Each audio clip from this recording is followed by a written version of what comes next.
Great. Thank you. Thank you for having me. Gosh, how do I explain myself?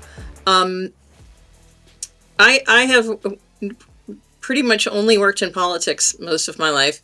My first campaign was Jerry Brown for president in 1992. And I traveled around the country, and during that campaign, I witnessed two things that changed my life completely. One was the idea that volunteers can do literally anything. Volunteers have unbelievable skills, relationships, talent. They can, if empowered and included, do virtually anything. And then the other thing I discovered was that people all over the country were spouting conservative talking points in the same exact words and thinking these were their own ideas. And so I realized that there was some kind of vast machinery of communication and some skill set involved in how does this information get distributed through society. And mind you, this was before email. So, there was something going on there. And I've pretty much dedicated my entire life to studying those two phenomenon and trying to figure out how to apply those to the all-important task of getting Democrats elected to office. Because even though I started out to the left of the Democratic Party, like many others who work in the campaign world, we've realized that in a two-party system, you get to pick a side, and you need legislative majorities to change people's lives. And so I am now officially a yellow dog Democrat. I will vote for anything with a D next to its name, because that is what we need to do if we want to make real change for people. So I have studied communication. I have worked on more campaigns than I can count. I have worked for nonprofits. I have embarked on several projects that have to do with trying to teach campaigns and state parties how to make better use of volunteers, of plugging in their skills and their relationships instead of just, treating them like interchangeable cogs in a machine. I have studied persuasion and the science of communication. My work that I do now primarily is around the concept of reframing the debate. I have a newsletter and Substack that has a reasonably nice following and many lovely subscribers. But the work that I do there is based on some work I did with George Lakoff, the legendary messaging guru out in California. And, he once said to me that everybody's read the book, Don't Think of an Elephant, very famous book on political messaging, but they don't actually put it into practice. And I said, George, I've read all of your books and I don't know how to put it into practice. So I worked with him on trying to figure out how to apply it for people who are working in the political space on a day-to-day basis. And I developed a training program, and my newsletter's about that. And that's really a lot of the work that I've been doing lately. And I do trainings for candidates, for state parties. I advise campaigns, kind of an all-purpose person. But those are my missions, is to help us communicate effectively and to tap into the unbelievable power of human beings and our supporters on the ground. Antonia, that is so. I want to rewind a little bit because you're singing my song, because I totally do trainings here in Indiana. And one of the things I'm really pushing forward, which you touched on so many levels, is one thing at the theme of all that is stop learning how to run for office while running for office. There is a science and there are some strategies that really need to be learned and put in place so we can get policies changed and get candidates elected. So I want to start there because you mentioned the buzzword that I really want to talk about, because candidates will push back and they'll be saying, no, I know how to do this. And we have to, as folks like yourself who've been practicing in this work for a long time, this is a science on how you talk to folks in your community, how you engage volunteers, bring people along in the mission. So I want to start there. Talk to me about when you say this is a science. What do you mean by that? Can you help people pull the layers back of that statement? Well, there's two different sciences. The one science that tends to dominate Democratic campaign politics is the science of statistics. We have this tendency to depend on polling. And somehow, because we have data, we think that we've got all the answers. So oftentimes candidates don't know, they're often very new and don't know what they're doing. And so they talk to people who say, oh, well, here's the science of data, tells you to do this, this, and this. And the problem with that kind of data is that if you put bad content into it, what you get out of the other end is also bad content. Now, the science that I'm involved in is the neuroscience of how people actually process language. And there are very few people in the political space that actually do this. George Lakoff is famous for framing, for figuring out how to talk about the kind of competing sides in our political debate based on values. But what a lot of people don't know about his work is that he is a pioneer in our understanding of how the brain actually works. And what's fascinating is when you actually get it down literally to the neuron level, there are things happening at the neuron level that explain why crazy stuff in the public debate works the way it does.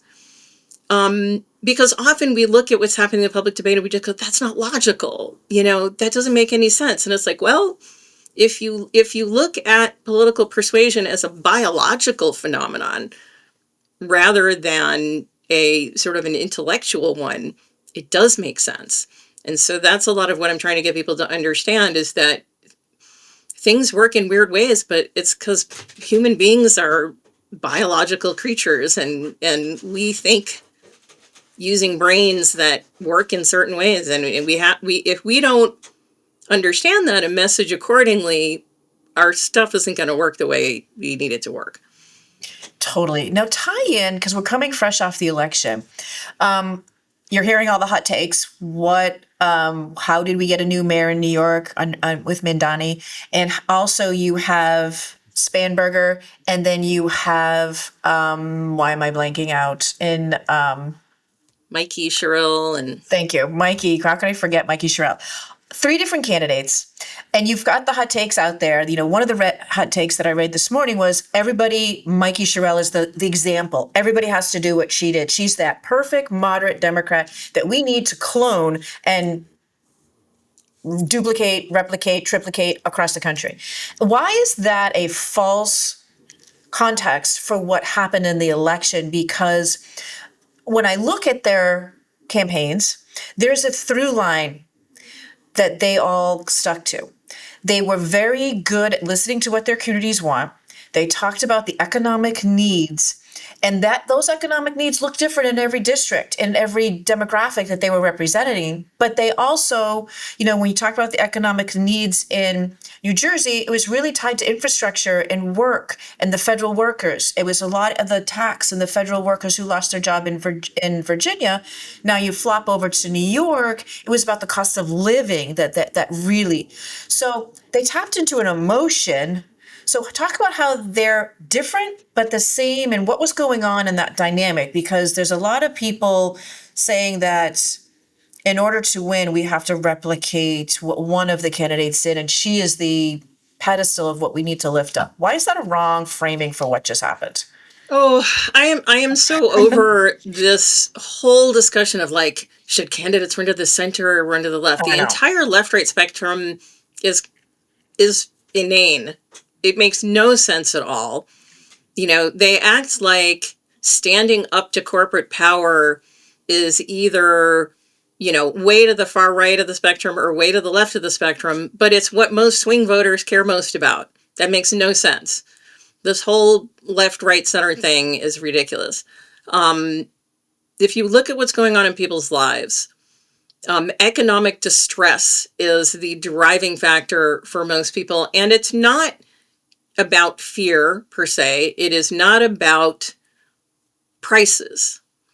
It is about this sort of manifest unfairness that is happening in our economic system. This fact that people have been raised to believe that if they work hard, they will be able to support their families, and that they are working hard, and yet the second part of that deal is not being delivered.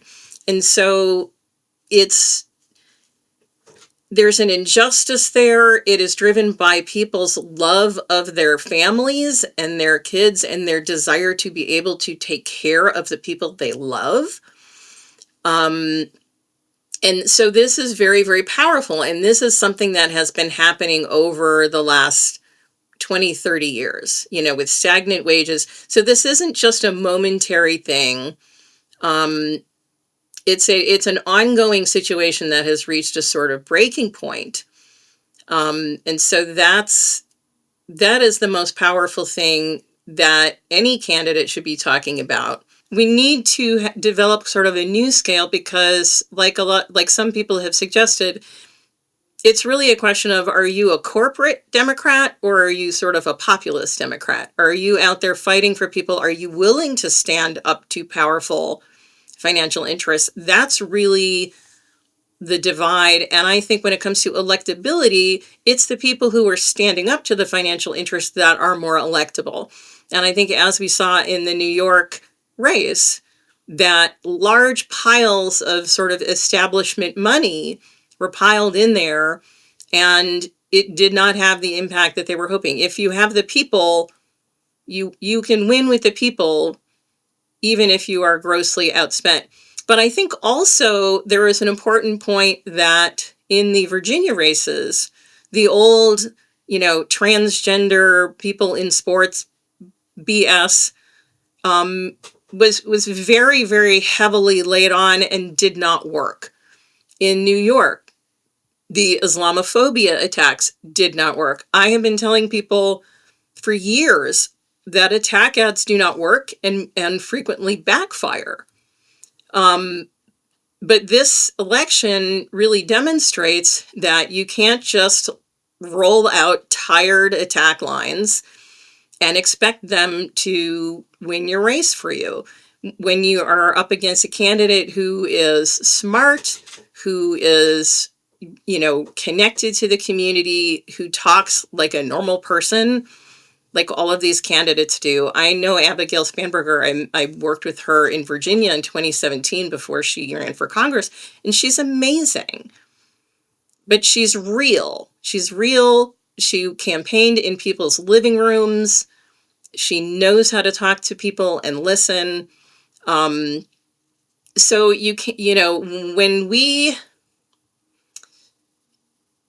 when all we do is attack, there are people who are going to say, oh, well, these people all won because they attacked Trump. That's not really what we saw. We saw people standing up for something, for better lives for people. And when you do that, the attacks will not stick. And that is a lesson I really hope people take away from this election cycle. I think even taking a step farther back to what you said originally, Antonia, is it goes back to values. Like you're talking about a very specific and very visceral value in this moment, which is like economic struggles. And I think it is so important right now. But I think the overall theory of it is going back to those values, right? It's people speaking to values that matter. It's not just and everything they said was connected to those values. And we've talked about this before that attack ads work when they're connected to a value and they don't when they're not. Or regular ad work when they're connected to values and don't when they're not, right? You could run an ad where you're talking about your upbringing and no one cares. Like, who gives a shit that you grew up in Scranton or whatever if it doesn't connect to what someone values? And that was the first thing you said when you came on here, right? And I think that's what these candidates did so well. That's what we've praised Mom Donnie with being able to communicate so well, is these are what my constituents value. And in this case, I think the economic struggles were a huge value piece. And I think it's funny for me because I work so much outside of the candidate world, it's so much more common that that's the approach we take. Like because we don't have this binary look at the world the way candidates have to, we're just looking at, okay, who are we trying to sell to? What do they want? This is the thing we're trying to then communicate. And that's the way we always approach it, is from this value perspective. Where I think when we're working on campaigns with candidates, is you get so stuck in that binary blue red world of like, oh, what do I need to do to make sure that I'm aligning correctly with my left, you know, to make sure I'm aligned with the party correctly. And it's like, who cares? Like, how are you aligned? And I don't have the same level of experience you two do. So I'm curious if that's a naive way of thinking about it, but that's my perspective coming in, usually working on a specific campaign or project. No, I would say you're absolutely right. And one of the things that the candidates are sort of told to do is, rather than saying, what do you care about? What are your values? How are you trying to communicate to people what matters in this world? What is your vision of what is right and wrong? We're taught to kind of take a poll, find out what issues people care about, and then basically promise them some kind of policy solution that says, we're going to solve your problem. But that's not really what people vote on. People, I think, first of all, when you campaign on policies, voters aren't policy experts. I don't think they think of themselves as actually always knowing the right answer. What they're looking to candidates for is, what are their principles? Like, behind closed doors, like, what kind of human being are you? And behind closed doors, what are the criteria that you are going to use to make a decision? Because they know circumstances change. They know these people are going to have information they don't have. They want to know what's driving you, what's motivating you, and where you're going to draw a line, who you're going to stand up for, what side are you on. And so, we're sort of trained to offer people policy solutions as though every voter was rationally maximizing their economic utility, and we're just supposed to tell, they're going to get out a calculator and figure out what's in their best interest. That's just not how people make decisions. They are powerfully motivated by their sense of right and wrong. And so if we're not speaking to that sense of right and wrong, we're not reaching them. And so if we can tell them what we believe to be morally right, then they're going to know what our, how we are going to make decisions behind closed doors, because that's what they really need to know about us. Yeah. Yeah, that is so well said, because I also, when you think about what's happening when we're working with candidates and they're trying to figure out, they have this mindset that they really try to sell themselves as opposed to center the voter and the needs of the community. I mean, that's your center point.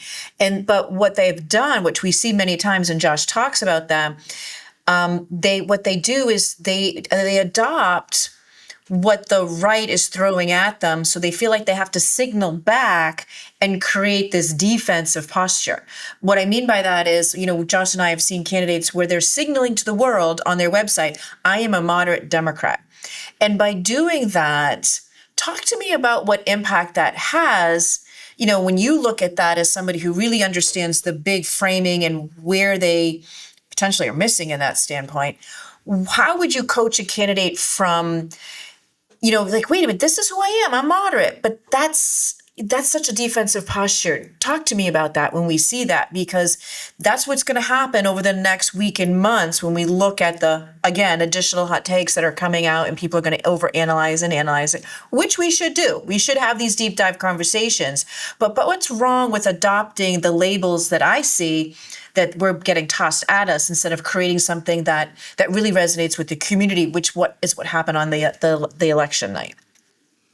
Well, the idea of moderation being separating from the party, what that reads to the voter as is disloyalty. It's like you're signaling to the voter that even you don't stand for the Yes. Yeah. values of your party. It's terrible. Running to the center is the worst strategy ever.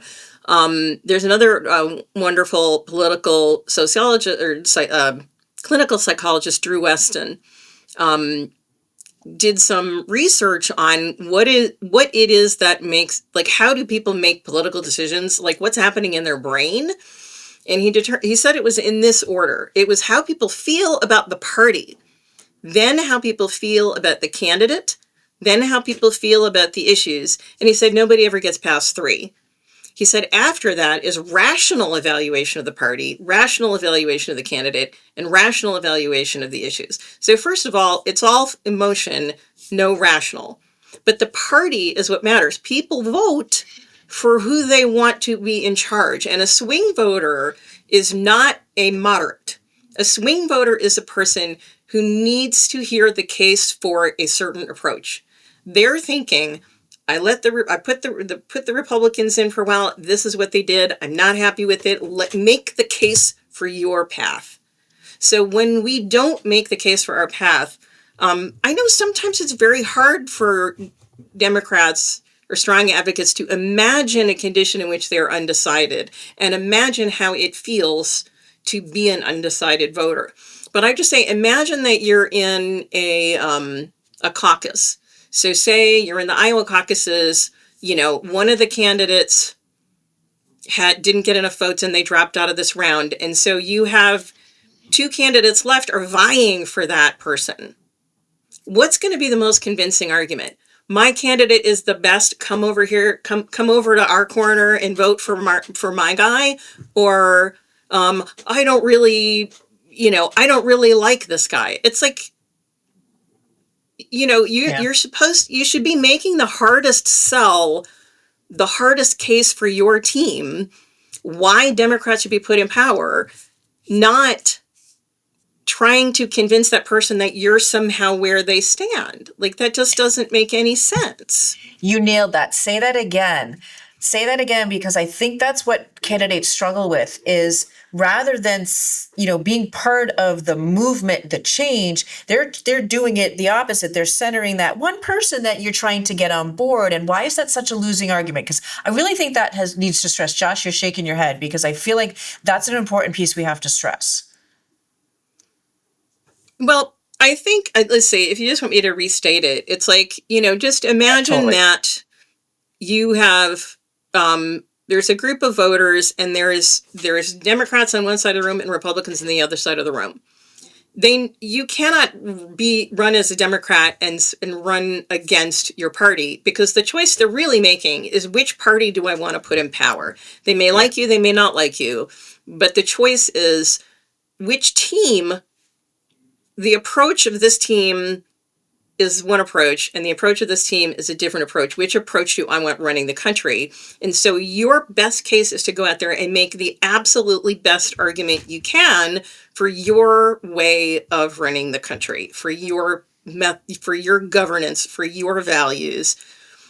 Because darn well Republicans are always out there saying, we're the best, we have the best Mm-hmm. plan, we are morally right. Mm-hmm. I mean, they may be lying through their teeth. They usually are, but they never apologize. They never run away from being Republicans. They always make the best possible case for their team. And Mm-hmm. that is the way we need to look at it. Wishy-washy marketing has never been successful. Like, moderate politics is a thing. Moderate marketing is not a thing. Like, as someone who sits in the marketing world, there has never been a time where I have sat down with a candidate or a client and I've said, you know what approach we should take? Why don't we say we're probably a good product? We've never, ever, ever said that. Or I know there's another competitor and they're good and there's another competitor and they're good, but we're also pretty good. That's a terrible approach. Who would ever fucking buy our thing? That would be terrible. That would be a horrible approach. So, if anything, we lean the farthest over, and we usually then have to work with our, campaign manager to make sure that we're, hitting everyone inside the circle, because we want to make sure we're leaning into the values as hard as we can. We're identifying, okay, what are your people's values? What's your target market's values? And how do we align what you stand for as hard as possible with that? That's the approach you should be making, no matter what. And even I I'm not as familiar with the Virginia or the Jersey race, but I would imagine if we dove deep that their approach wasn't let me be in the middle. It was let me see what the values are. And their values just happened to align with a category that could be categorized as moderate politics. It just happened to be that. It was just that was their values, and she aligned with their values. Well, I think the labeling of anything as moderate just doesn't make any sense at this point, because we call Democrats moderate if they take pro corporate positions, but that's absolutely toxic in our current politics. So if the majority of people want to hear, I mean, the most popular politicians in our country right now are AOC and Bernie Sanders, and probably Mamdani. Like, anytime I hear somebody say that Medicare for all is like a fringe position, it's like, no, it's had about 65% support for more than a decade. The idea that progressive, you know, values like fairness and equality are non-centrist is silly. These are core American values. And so I think where the conflict comes in our political space is that there's a difference between the rhetoric that we use and the values behind what we're talking about. When you talk about sometimes, the people that we think of as progressives in politics sometimes use rhetoric that is less amenable to the average voter. And so I think that but if you look at the values behind it, Democrats actually agree on almost everything when you talk about values. Like, we believe in equality. It's just how are we using language? Like, if we're running around talking about, equity and reparations and stuff like that, you can talk about I don't know of very many progressive issues that you can't talk about in a way that appeals to what we think of as moderate or even conservative voters if you use the right language. And that's where I think the framing comes in. It's like, if you, like when they talked about, critical race theory in schools, which has already dropped off the radar. But, if you get into an argument about what critical race theory is, you're not reaching people. But if you just say, hey, I don't think any child should ever be told there's something wrong with them because of who they are, you're using a framing that universalizes the issue, that triggers empathy in that person toward the child who is experiencing that. That's going to resonate with people all across the so-called spectrum, even in conservative communities. And so that's where I think framing, it's not so much the policies, because, as progressive policies are supported by the overwhelming majority of people. It's how we talk about them. Are we talking about them in condescending ways where we scold people and insult the people we're trying to support?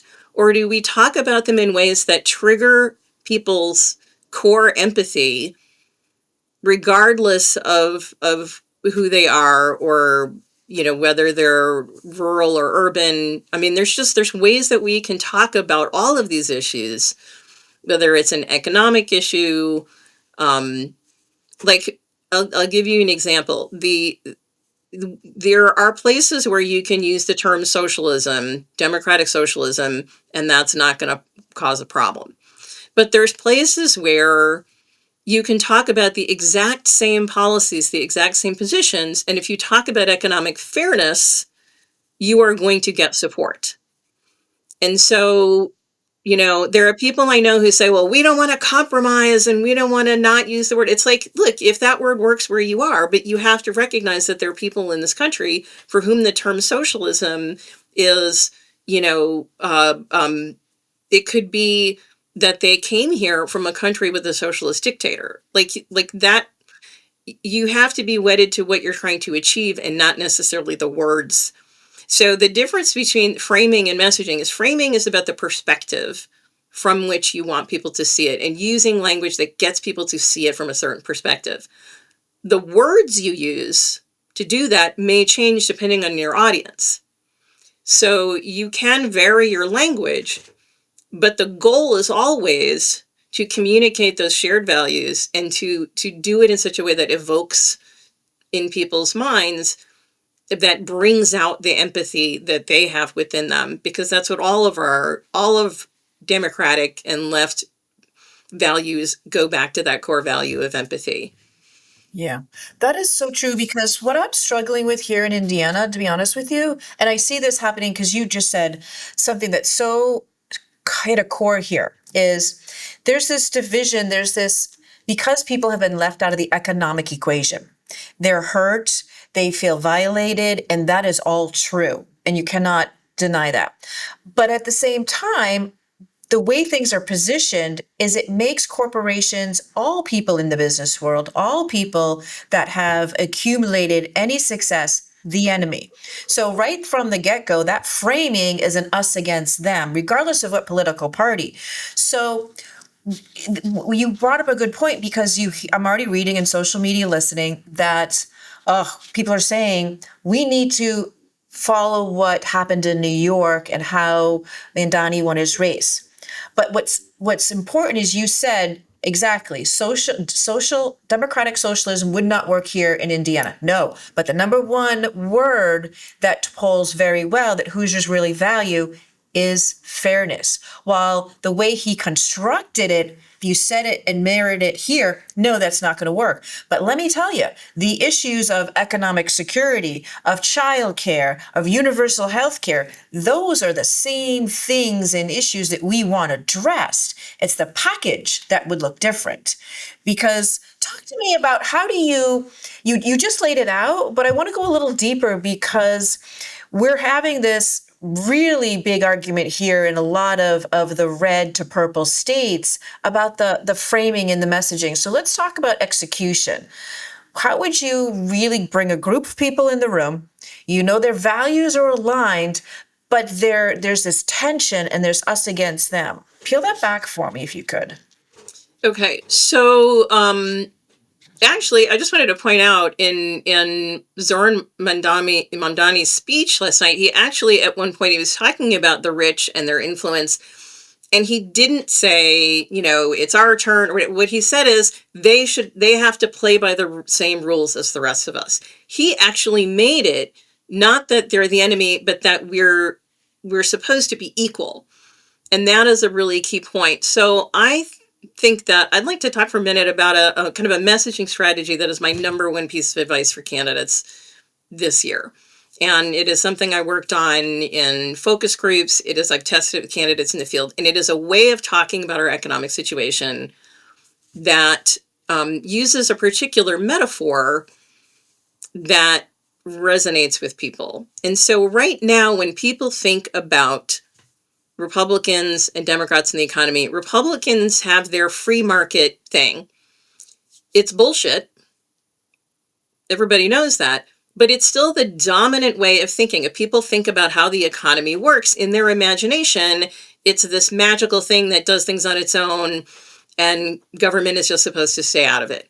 That whole mental model is still very dominant in our society. Whereas Democrats, when people think of where do Democrats stand on the economy, they get the safety net.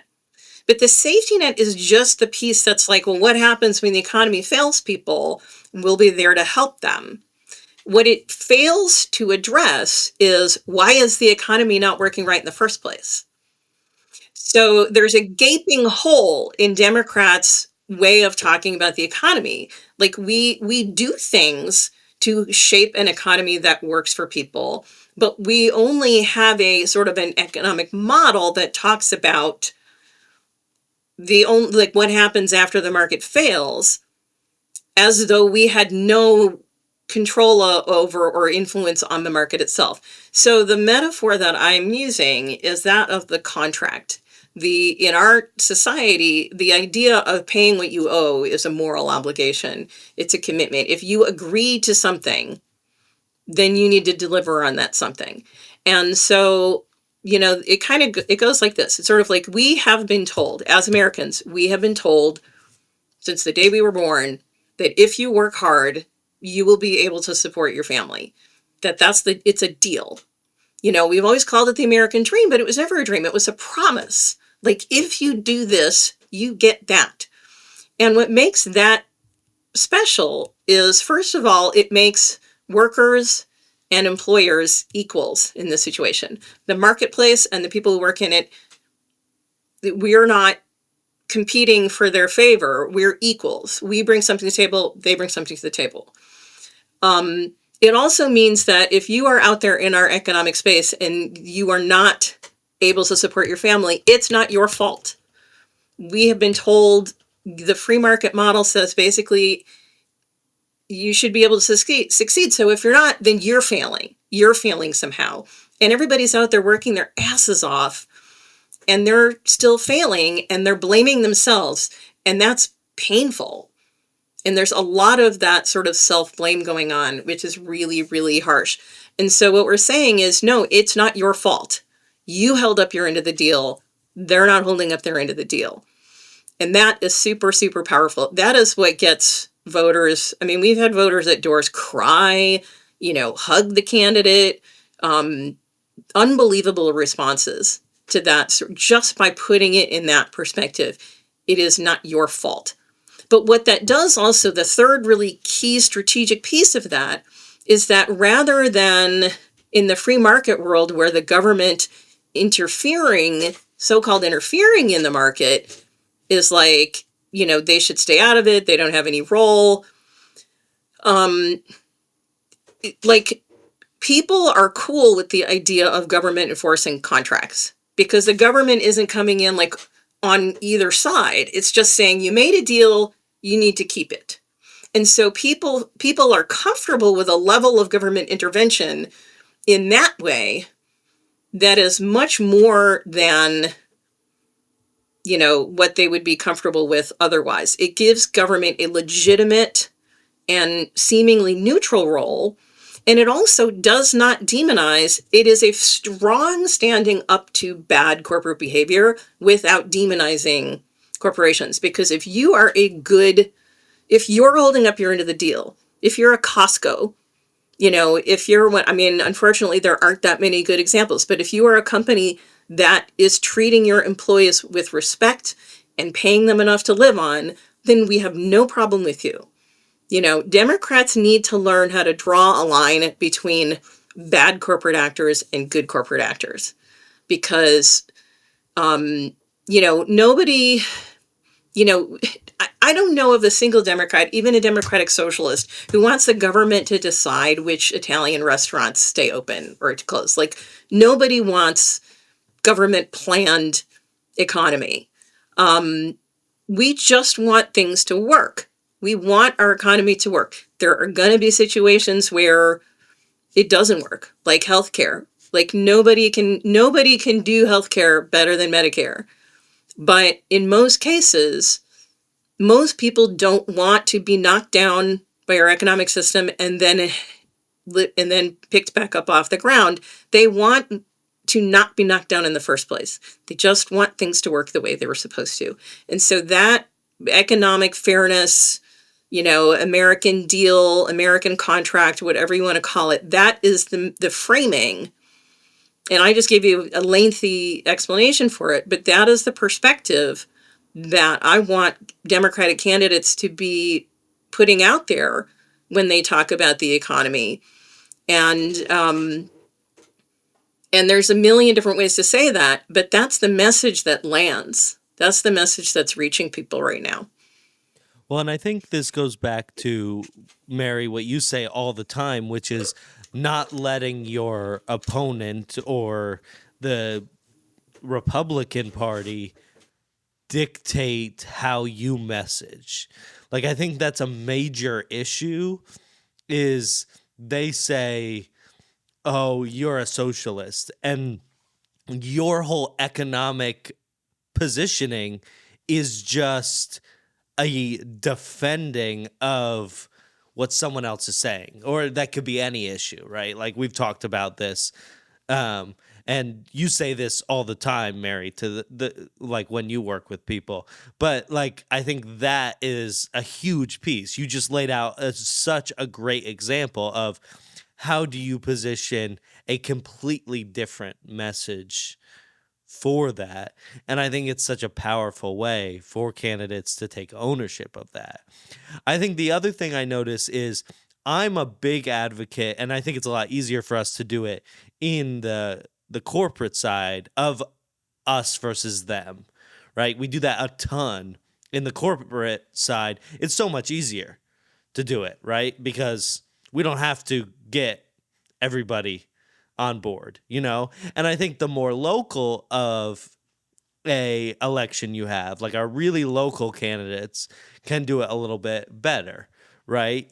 Because you can say, oh, those people up there, or we even saw it in those state and city elections where it was like, oh, the federal government is screwing us, so we're going to take ownership of our thing. I'm going to protect you from ICE coming in, or I'm going to protect you from X, Y, or Z. And that was the kind of othering there. I think you just have to be really intentional about how you do that and how you switch and when you switch. Because you use that great example, Antonia, of Mom Donnie. He did other the 1% quite a bit and had to kind of titrate that out as he shifted, because early, if you go back to his early speeches, he had a lot of strong words of the billionaires and millionaires are X, Y, or Z. They're othering them, right? They're the enemy. We are better. And had to slowly shift that out all the way up to his acceptance speech, where he literally said, we are all in this together. We all play by the same rules now, because he is now the mayor of all of them, right? And so I think that's the difference, where if you're a nonprofit, who cares? Like, I don't care. Like, I don't have to govern all of you. So I think there's a certain, I always say to Mary, there's a certain fence sitting you have to do in the politics world. I don't think that's how you would maybe message it, but that's how I say it. Well, let me because you touch on something that I think there's a really important distinction. Now, one of the things I have always hated the most is the idea of displaced anger. Like, you're mad at one person, so you're pointing your anger at someone else. A lot of the othering that gets done in our politics is intended to take anger people are feeling about their economic situation, is very unvoiced anger, and pointing it to some third party that they're holding responsible that isn't responsible. And so, part of what we need to do is we need to blame the people who are actually responsible. And I think that is what a lot of it's not othering, it's standing up to people who are behaving badly and holding them responsible for their actions. And in a lot of cases, it is people who, there's a term I'm going to be throwing around a lot in the near future called elite impunity, because that is what so much of what is going on with Trump is this this idea that the rich get to play by different rules. And so it's not that they're rich, it's not that they're bad people or they're white or whatever it is. It's that they're behaving in ways that under normal circumstances we would not tolerate, but somehow they get to get away with it because they're rich. So they're taking advantage, they're screwing other people.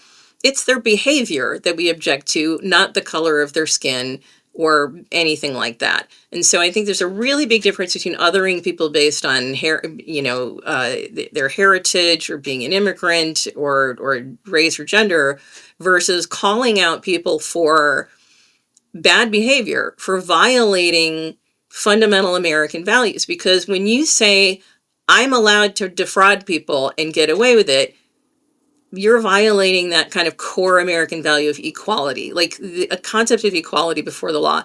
So the resolution to that is not, I'm going to punish those people, as much as they're going to be they should be held responsible for their behavior. And if their behavior is fine, then nothing happens to them. But we have to be able to, like, a lot of what Democratic politicians are doing these days is that they're talking about prices and talking about economic need, but without pointing fingers. It's like they're afraid to say who's responsible, and they're afraid to call anybody out, and that is not going to fly. Like, we are not going to get there unless we are willing to stand up to bad behavior on some people's part. And that's not othering, that's holding people responsible. Yeah. I like that you define that distinction, because we like what we call it when we work with clients is we call it defining the enemy. Like, I think it isn't, or it shouldn't be othering. And I think there is this other element when you're working in the political space, because you're talking about real people. Like, I think it's a little bit different when you can define it as a specific issue, right? You can be like, oh, there's a river that's coming to, or there's this specific thing. But when you're talking about real people, you're talking about real lives. So you have to be so much more careful as you're defining this enemy to not other people. And something we've talked about, Mary and I have talked about, is there are some things we can learn from this modern era of the Republicans and this Trump era of he knew how to pull at people's values really well, and it was by pulling at the worst of people's values, right? He pulled at every fear, every othering piece, and he did the worst possible thing. And so I'm not saying we should take that from him.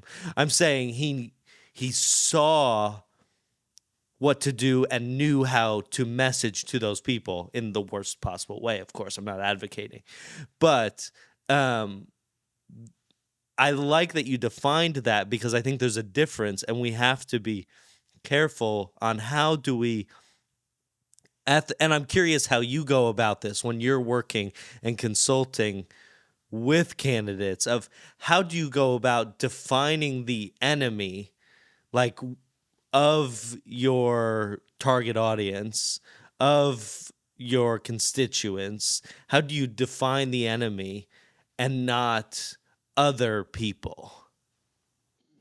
So to take that Josh's question and use the example of healthcare right now, because I think that's a good example to pick this apart with, because you just set up a perfect example that, in the economic situation, we have to define, the contract is broken, what you just said. So how can we use that in healthcare right now? Because a lot of people the contract is broken. Healthcare is not what it used to be. So use that as an example, because we're all feeling it. It's happening right now. We're in real time.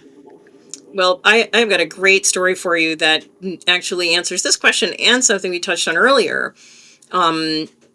So I was talking there's a guy running for Congress in the 9th District of Virginia, which is the deepest red corner of Virginia. His name is Adam Murphy, and he's just a natural. Like, he knows how to talk about things. It's a really a natural talent. So I was talking with his campaign team about Medicare for All. He is a staunch supporter of Medicare for All. And, we started getting into that discussion of like, well, what do we say when they say, how are you going to pay for it? What do we say? And, even I got kind of sucked into this conversation about like, how do we craft a message that defends ourselves in advance from what we think they're going to attack? Which is something Democrats do all the time. It's like we think of every conceivable way to attack to try to inoculate ourselves small of them, but what we end up is the most neutered possible defensive message. And doing that is essentially letting the opponent dictate the terms of the debate in advance. So I'm having this conversation with his little team of people, and Adam is not saying anything. And then he just jumps in and he says, it's time we got the greed out of the system. And I was just like, yeah, that's it. And what's so great about that is that just saying that it's time to get the greed out of the system makes so many important points. It's like, it's not normal business behavior, not normal profit incentives, whatever. It's greed. It's excessive taking. That is the problem. It is moral. Greed is a moral issue. It suggests that the costs, that the ridiculous costs of healthcare are not necessarily just caused by the fact that the healthcare costs money.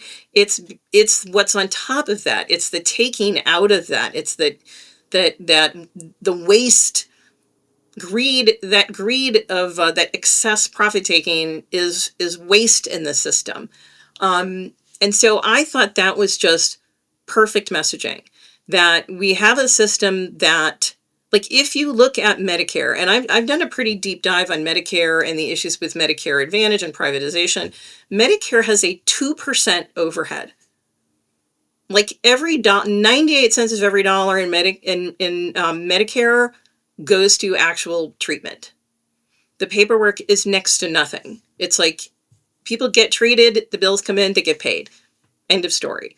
In Medicare Advantage, which is essentially a privatized sort of HMO, they do there's a presidential debate with Elizabeth Warren, a presidential primary, and they asked her why, they asked all the candidates, does anybody support getting rid of the private health insurance system? And she raised her hand, and this was supposed to be the gotcha question, the question that kills your candidacy. And she said, look at what their business model is. It is to take in as much as they possibly can in premiums and deliver the least possible amount of healthcare. How is that helping? And that question that raises is sort of like, what do they bring to this? Like, how is it that they contribute in this situation? And the answer is nothing. They're a middleman that serves no purpose and just makes everything cost more for everybody by generating a ridiculous amount of unnecessary paperwork. So I think that rather than, trying, and she got an 11-point bump in the polls for that. And then she kept it until she gave up on her position. They pummeled her about how you're going to pay for it. And instead of just standing up and directly saying, hey, I'd rather pay a small fair tax than a huge ridiculous premium, she backed off on her support for Medicare for All and lost that support again. So if you go out there and you say, the problem is greed, if we got rid of the greed, it would cost less for everybody. You're making it a moral issue. But you're not, you don't need to, I think it's really just the difference between demonizing an entire class of people versus holding people accountable for their actions. Like if you are a health system, nobody told these guys they had to wildly overcharge. Nobody told these guys you need to take 40% off of the top. You need to deny people's care for, you need to use a defective algorithm that has 90% error rate in rejecting people's care. Nobody told them they had to do this. we can have businesses in this country that operate ethically and still make a profit. That's not the problem. So that's where if you're running around and criticizing capitalism, you might gain some fans in some certain areas, but a lot of people are going to feel like, you're talking about that mom and pop store owner in their town. So it's better to criticize, like this whole isms, socialism, capitalism. I think we need to get away from the isms. We need to, and talk about, and make it about fairness and greed.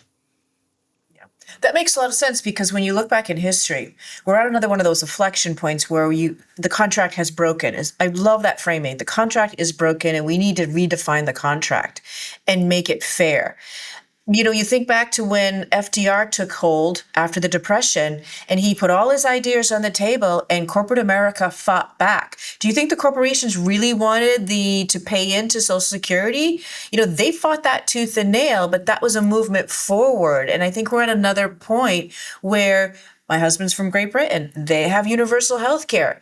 The other countries do. When you talk about prescription drugs, a lot of folks don't realize here in Indiana, we have Eli Lilly.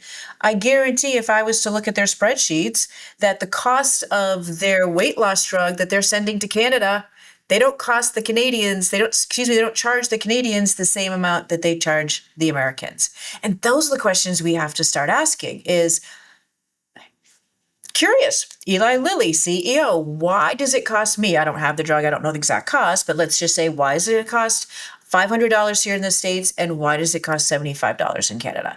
And that's accountability. But when folks who are in the mod side they shy away from holding the corporations accountable, and then you have the folks on the progressive side that go in hard and heavy and make them the enemy. And we've got to find that middle ground that you're just talking about, is talk about accountability, and you're breaking the contract. You're breaking the contract of what healthcare should be for everybody. And that's a great way to frame it. Well, I think the concern, the reason that a lot of politicians and sort of Democratic establishment politicians have been cowed is that people like Aetna are the top contributors to politics. Like, these industries that are getting away with, treating people really badly in a lot of ways and making a ton of money off of government contracts, of using government research. I mean, these healthcare companies, they're not doing the research. It's federal government is paying for, we're paying for the research. They're just marketing firms.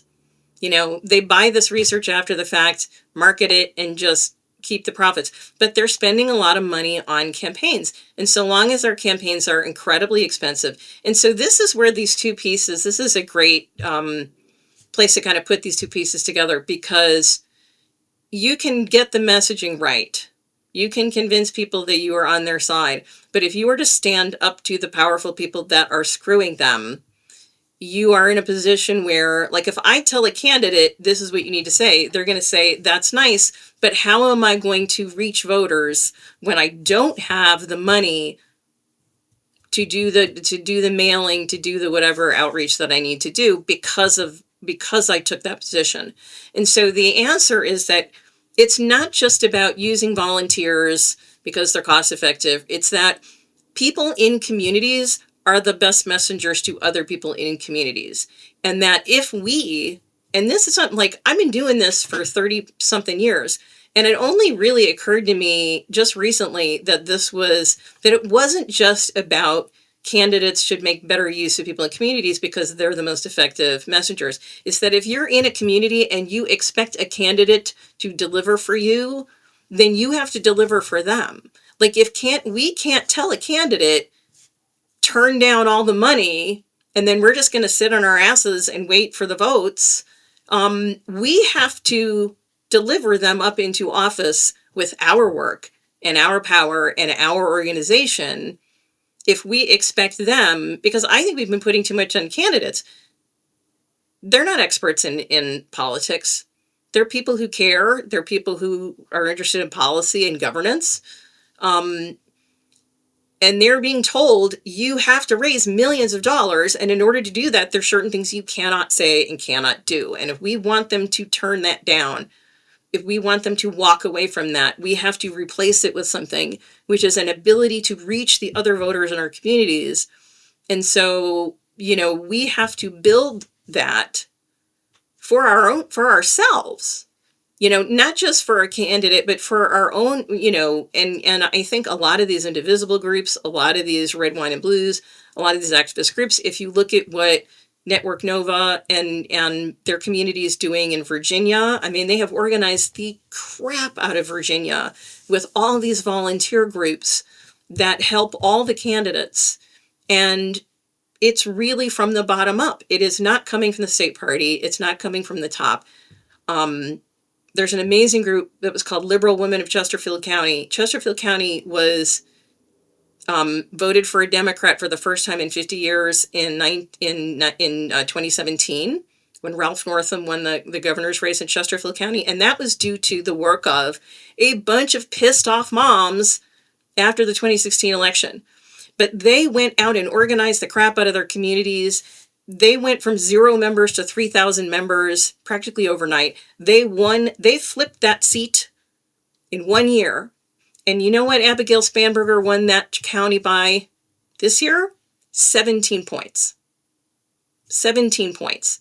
That is what happens when people in a community take charge of their own political fates, organize themselves, and then lift other people into power so that those people don't have to go elsewhere for that support. That is why the volunteer empowerment and the effective communication need to go hand in hand. You cannot have one without the other, because like I said, if I advise a candidate to name the villain, to stand up against bad corporate actors, there's going to be a deficit in their funding that we have to make up by building real political capacity in communities, in our own communities.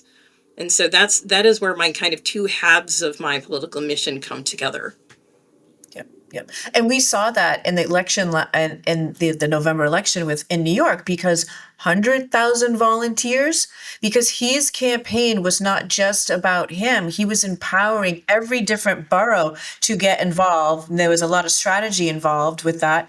But it really showed that it was a people power campaign that happened in New York. And I totally am on board with you, because I think you really call out the fear that candidates say. I was working a candidate, this was 2022, and this is when the abortion issue was just happening here in Indiana, and we were the first state to ban abortion. And we were working on messaging, and it was polled that 67%, 68% of Hoosiers believe we should have some form of abortion. But I got a call from a candidate's campaign manager. I get this. I'm not criticizing the call, but I'm just demonstrating. A donor said that the candidate got the call from the donor to tone it down in terms of taking a public position on abortion. And I'm like, So the candidate's locked in this awkward position because the donor's helping them fuel their campaign to get the message out to flip a seat, but yet, is that really how a candidate feels? We'll never know, because their pressure is coming from a practical place. We get that, we feel that. But the way you're framing it is, in order to say no to that type of pressure, we need folks in our communities to work with our candidates to better understand why and give them the right powers, the right lift to help them say the no. And then you're going to have candidates that are always going to crumble to donors because they don't understand how this really works. You're going to have that. Or that's actually their position. They're actually pro-corporate candidates. But I do think, I think you're absolutely right. When you look at, Mamdani's candidacy is something people are going to be studying for generations. And I think what's absolutely critical about it is that it's not just that he inspired a bunch of people and got a bunch of volunteers. There were communities in New York. There's a lot of talk about the cab driver strikes and things like that. There were communities that organized themselves, and what he did was plug into an enormous wealth of community capital that existed in New York. And inner cities are good for that. Like, there's a lot of community interconnection. Small towns are great for that. They have an unbelievable amount of interconnectedness. It's the suburbs that are tough as hell because they don't have those organic. And so I have something I think of it as sort of organic campaigning, but the idea is that in a community, there are ways information travels that exist in that community. When we campaign with TV ads, attack ads and stuff like that, it's like we're creating a completely alternate superstructure of communication, which is not natural to people's lives. We're imposing a superstructure down on that situation that is not normal, when what we should be doing is sort of injecting our messaging into the circulatory system that already exists. So Mamdani didn't have to create that taxi driver network. It was there. He just had to plug himself into it. And so that's, and one of the things that, like, I've always been a huge student of word of mouth marketing, of the idea, like, the evidence goes back to, I think the first real research in it was like 1934 or something, but that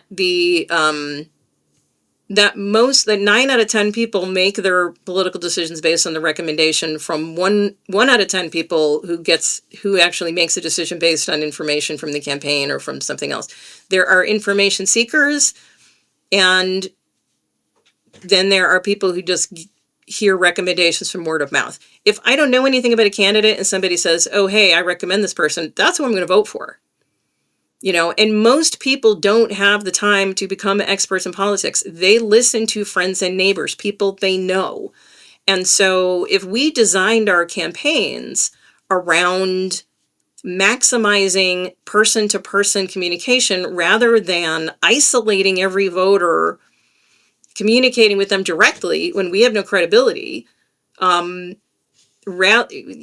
instead of that sort of, the Hillary Clinton campaign, the Harris campaign, were based on this idea that somehow if we can use all this data to identify our potential voters, and then we can like sort of secretly contact them without creating any sort of general noise, then we'll win. And that just defies everything we know about how communication works. Communication works through word of mouth, with viral word of mouth, with visibility, with excitement. Josh, in marketing, that would be a ridiculous way to market. Like creating that sort of viral excitement, that presence, that's the whole ball game, is getting people excited, not trying to pretend there isn't a campaign happening and just talking to people individually. So creating that viral shared excitement is something that has to happen with people in the real world. It is not something you can just do with advertising. And even his video stuff, his social media video was, it worked because, one, he was talking directly into the camera at people and giving them a chance to see him and trust him. Two, he was going out into the community and talking to people like them. And I think there's something very important about that. Even if the candidate never actually physically shows up somewhere that you are, if they show up somewhere that you've been, they anchor themselves in your reality. So if I see Mamdani standing in front of Rockefeller Center, that anchors him in my reality because my sister works at Rockefeller Center. And that's a familiar place. That's a real place in my world. So that makes him real, even though he's delivering that reality in a sort of a virtual way. But it's like that, if we designed our campaigns around maximizing that person making a recommendation to the person standing next to them, we would run our campaigns completely differently than we do now. And the truth of the matter is, the stuff that doesn't work, the airdropping of attack ads, the stuff that costs all the money, doesn't work. It doesn't work. So screw the money. Stop selling out. Stop changing what you're saying to people and what you believe to get the money, because the money is not going to help you. You are better off dedicating your time and energy to inspiring people and connecting yourself, inserting yourself into the circulatory system of that community. Right. And I want to even take it one step further of it's not just physically where you're showing up, it's we're seeing like statistics show, especially for younger generations, Gen Z, Gen Alpha, even the younger millennials, if you show up online in places where people are used to being, it's as familiar as if you showed up physically where someone is. And not to say that it doesn't work, that like if you show up on Facebook for a a Gen Xer or a boomer, it still works. But it's studies will show it's almost exactly the same for these younger generations as if you were to show up in front of their face. Yeah, well, they're So if we unlike us fogies. Their real world is online. They well don't make the and distinction the same way that we do. well, and they're But it's got to making be real familiar friendships and places online. right, and real connections and where they already are. So Yes. when you say go where your audience is, we're not just saying Rockefeller Center. We're saying the face or the TikTok groups or the Facebook pages or depending on what your demographics are, right? Like and that's what we're seeing candidates who are successful actually do. And that's what Mom Donnie did really well. That's what any successful candidate, especially the young candidates, do well. That's what back in the day AOC got praised for doing really well is she knew how to use Instagram Live really well. She knew how to show up properly. And we're just seeing the new generation of candidates doing that all over again. Well, that's a great point because one of the things I think candidates need to do is just as you would if you were going into, say, a Hispanic community, you need trusted local messengers that understand the culture and language of that community. Online, if you want to get to a place online or community, you need trusted messengers. You need people who understand that culture. I have never been a Twitter person.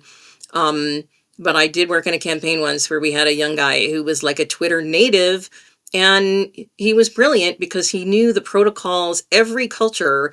Like you want to have, you want to get your message out on like Discord or in Minecraft or something. Like you need a digital native to show you around, you know? Like I got gamers in the family. So, but like they live in a universe that can't even begin to fathom. But just like you would with any other cultural subgroup, you need a guide that understands the culture and the language of that group.